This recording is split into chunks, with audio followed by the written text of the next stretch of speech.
नाज़रीन, ब्रेक से पहले हम बात कर रहे थे डॉक्टर हारिस रशीद के साथ हर्निया के मुताल्लिक़। आइए बातचीत का सिलसिला आगे बढ़ाएं। डॉक्टर साहब, जैसे कि हर्निया रिपेयर के बारे में आप बता रहे थे, एक चीज़ मैं आपसे जानना चाहूँगा। आपने दो तरह की सर्जरीज़ का जिक्र किया था, एक जो खोल के की जाती हैं, दूसरी लेप्रोस्कोपी। लेप्रोस्कोपी के हवाले से मैं आपसे जानना चाहूँगा कि आपने जिक्र किया था इंटरनल हर्नियाज़ का, जो शायद जिस्म के ऊपर उभार के तौर पर सामने नहीं आते, या जिसमें मैदा डायफ्राम से ऊपर आ जाता है, जो पट्ठों की एक वॉल होती है। उसके मुताल्लिक़ मैं जानना चाहूँगा कि क्या उसका रिपेयर भी लेप्रोस्कोपी के ज़रिए मुमकिन है? देखें, अब इस वक्त ये चीज़ सामने आ चुकी है कि लेप्रोस्कोपिक सर्जरी के बड़े एडवांटेजेस हैं, और लेप्रोस्कोपिक सर्जरी के जो फ़ायदे हैं उनको सामने रखते हुए हर मुल्क जो है वो लेप्रोस्कोपिक सर्जरी की तरफ जा रहा है। अब मैं आपको एक मिसाल दूं कि जो इंसिजनल हर्निया या बहुत बड़े बड़े हर्निया होते थे वो हमारे लिए बहुत बड़े चैलेंज होते थे। मरीज़ के लिए भी बड़ी तकलीफ दे अमल होता था, क्योंकि उसको ऊपर से खोला जाता था, पूरी जगह बनाई जाती थी जिसके ऊपर जो है हम जाली रख सकें, और वो जगह बनाने का मकसद ये था कि बहुत बड़ा एक एरिया हमें चाहिए होता था, और उसके बाद फिर ये ऑपरेशन के लिए हमें ड्रेन डालनी पड़ती थी, और इसका ज़ख़म जो होता था उसकी बड़ी देखभाल करनी पड़ती थी। अब लेप्रोस्कोपिक सर्जरी से ये सब चीज़ें बिल्कुल एक बहुत ही बेहतरीन तरीके से होने लग गई हैं। हम कैमरा अंदर डालते हैं, अंदर से हमें पता चल जाता है कि हर्निया क्या है। आप ये सोचें कि अगर आप एक कमरे में बैठे हुए हैं, जैसे ये कमरा है, और इस कमरे में आप छत की तरफ देखें और दूसरी तरफ देखें तो आपको ये सब चीज़ें नज़र आ रही हैं कि जी कहाँ पे दीवार अंदर से कैसी है, छत में सुराख है नहीं है। इसी तरह जब आप अंदर पेट के जाते हैं तो आपको हर्निया की सारी एक्चुअल पोजीशन अंदर से पता चल जाती है, जो शायद ऊपर से आपको इतनी अंदाज़ा ना हो।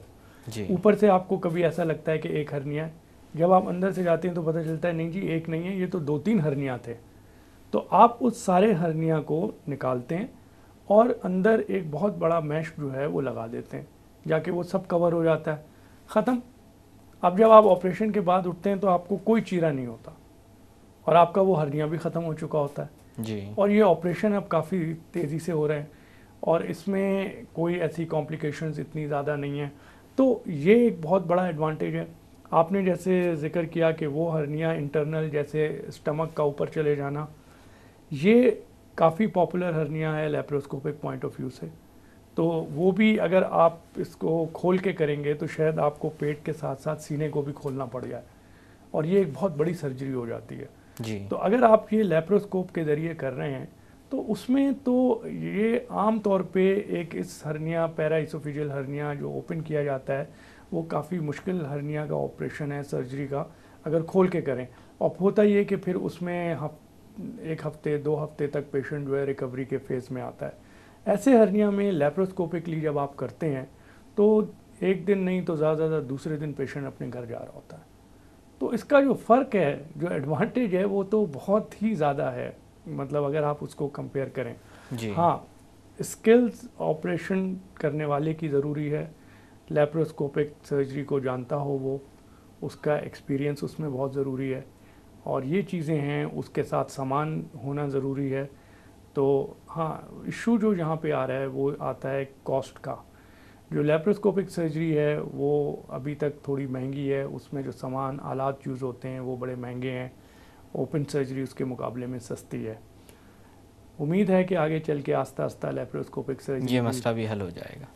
डॉक्टर साहब, हमारे प्रोग्राम के तवज्जुह से और ख़ासकर हर्निया जैसे मर्ज़ को लेकर कोई पैगाम आप देना चाहेंगे आवाम को? देखें, मैं ये कहूँगा कि हर्निया एक ऐसी आप कहें, मैं इसको बीमारी नहीं कहता, नंबर 1। और अगर ये हर्निया की चीज़ आपके सामने एक मसला बन के आई है तो ये मुकम्मल सेहतयाब होने वाला एक ऑपरेशन है, और आप हर्निया के ऑपरेशन के बाद 100% नॉर्मल लाइफ गुजारेंगे। तो ये कि ऑपरेशन हो जाएगा या उससे कोई मसले पैदा होंगे, ऐसा कुछ नहीं है। हर्निया होने से अपनी ज़िंदगी को मुतासिर कर लेना, ज़हनी तौर पे और जिस्मानी तौर पे, जिसे कहते हैं क्वालिटी ऑफ लाइफ ख़राब कर देना, ये सरासर नाइंसाफ़ी है। तो अगर हर्निया आपको है तो आप हर्निया का सही इलाज कराइए और अपनी ज़िंदगी में वापस जाइए, और मुकम्मल हशाश बशाश नॉर्मल तरीके से आप अपनी ज़िंदगी गुजारिए। और ये कोई कैंसर नहीं है या ये खुदा न खास्ता कोई ऐसी बीमारी नहीं है जिससे आप कहें कि अब ये इसके इलाज में मसले हैं। ऑपरेशन इतने एडवांस और अच्छे हो चुके हैं, लेप्रोस्कोपिक सर्जरी अब आ चुकी है कि आपके डर और खौफ जो हैं वो अब ख़त्म हो जाने चाहिए। डॉक्टर साहब, एक दफ़ा फिर आपका बहुत बहुत शुक्रिया कि आज आपने अपना कीमती वक्त हमें दिया इस अहम मौजू पर बात करने के लिए। आपका भी बहुत बहुत शुक्रिया। नाजरीन, उम्मीद करता हूँ आज के प्रोग्राम को देखकर आपको अंदाज़ा हुआ होगा कि वक्त के साथ साथ सर्जरी में बहुत हद तक जिद्दत आ चुकी है। जो ख़तरात सर्जरी के साथ पहले वाबस्ता थे वो अब नहीं रहे और ये काफ़ी हद तक सेफ़ बनाई जा चुकी है। इसलिए जब कभी सर्जरी एडवाइस की जाए तो इस मामले में ताख़ीर ना करें। दूसरी बात हर्निया के हवाले से जो मैं आपसे करना चाहूँगा वो ये है कि इंसान को गौर करना चाहिए कि वो कौन सी कंडीशंस हैं जिसके अंदर पेट के अंदर का प्रेशर बढ़ता है और ऐसी कौन सी चीज़ें हो सकती हैं जिसकी बिना पर यह मामला सामने आ सकता है। मिसाल के तौर पर हद से ज़्यादा मोटापा या बसियारखोरी, ये दो ऐसी आदतें हैं जो हर्निया की वजह बन सकती हैं।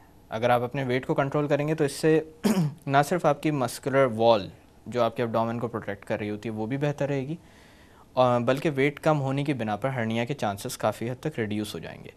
इसी तरह से स्मोकिंग वगैरह कुछ ऐसी आदतें हैं जो आपको लॉन्ग टर्म में खांसी के मामले में मुब्तला कर सकती हैं। खांसी भी एक ऐसी चीज़ है जिसके अंदर पेट के अंदर का प्रेशर बहुत तेज़ी से बढ़ता है। ये तब्दीलियाँ अक्सर व बेशतर ख़ासकर उम्र के इंतहाई हिस्से में हर्निया का बायस बन सकती हैं। अगर आप इस तरह की आदत से अपने आप को बचाए रखें और एक हेल्दी लाइफस्टाइल अपनाएं जिसके अंदर वेट का खासकर ज़्यादा ख्याल रखा जाए तो बहुत हद तक मुमकिन है कि आप हर्निया जैसे मर्ज़ का शिकार ना हो। इन्हीं अल्फाज के साथ मैं डॉक्टर इकराम आपसे इजाज़त चाहूँगा। अपना ख्याल रखिएगा। अल्लाह हाफ़िज़।